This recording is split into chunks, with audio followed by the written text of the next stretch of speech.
மாற்று சமூகத்தைச் சேர்ந்த பெண்ணை காதலித்ததால் இளைஞரின் தாயாரை கடத்தி மதுவை வாயில் ஊற்றி கும்பல் கொடுமை செய்த சம்பவம் அதிர்ச்சியை ஏற்படுத்தி இருக்கிறது.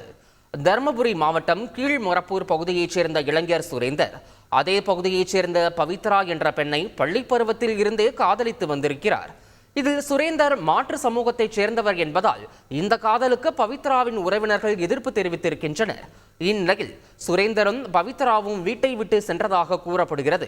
இதனால் ஆத்திரமடைந்த பவித்ராவின் தந்தை உட்பட 20க்கும் மேற்பட்டோர் சுரேந்தரின் தாய், தந்தை உட்பட பலரை வீடு புகுந்து தாக்கியுள்ளனர். தொடர்ந்து சுரேந்தரின் தாய் முருகம்மாளை கும்பல் கடத்திச் சென்றது பரபரப்பை ஏற்படுத்தி இருக்கிறது. இளைஞரின் தாய் முருகம்மாளை அருகில் உள்ள காட்டுப்பகுதிக்குள் கடத்திச் சென்ற கும்பல் அவரை இரவு முழுவதும் அடித்து சித்திரவதை செய்திருக்கின்றனர்.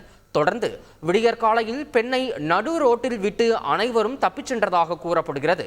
உடல் முழுவதும் காயங்களுடன் சாலையில் நின்று கொண்டிருந்த பெண்ணை போலீசார் மீட்டு மருத்துவமனையில் அனுமதித்திருக்கின்றனர். தொடர்ந்து விசாரணையை முடுக்கிவிட்டிருக்கும் போலீசார் 5 பேர் மீது SC/ST பிரிவின் கீழ் வழக்கு பதிவு செய்து விசாரணை மேற்கொண்டு வருகின்றனர். எடுத்துன்னு போய் பைக்கில் உட்கார வச்சு அங்கே இழுத்துன்னு போய் அங்கே காட்டுக்காக இழுத்துன்னு போய் டார்ச்சர் பண்ணி சித்திரவதைலாம் பண்ணாங்க. கழுத்துக்கிற சைனு பிடிங்கினாங்க. இப்போ புடவை பாவெல்லாம் சீலையெல்லாம் கழட்டி விட்டாங்க. ரொம்ப டார்ச்சர் பண்ணாங்க. வாயில் குவாட்ரு ஊற்றி சாப்பிடுன்னு சொன்னாங்க. என்னால் சாப்பிட முடியல. பையன் எங்கிறான்னு சொல்லு ரொம்ப டார்ச்சர் பண்ணாங்க. செய்திகளை உடனுக்குடன் தெரிந்து கொள்ள உடனே சப்ஸ்கிரைப் பண்ணுங்க.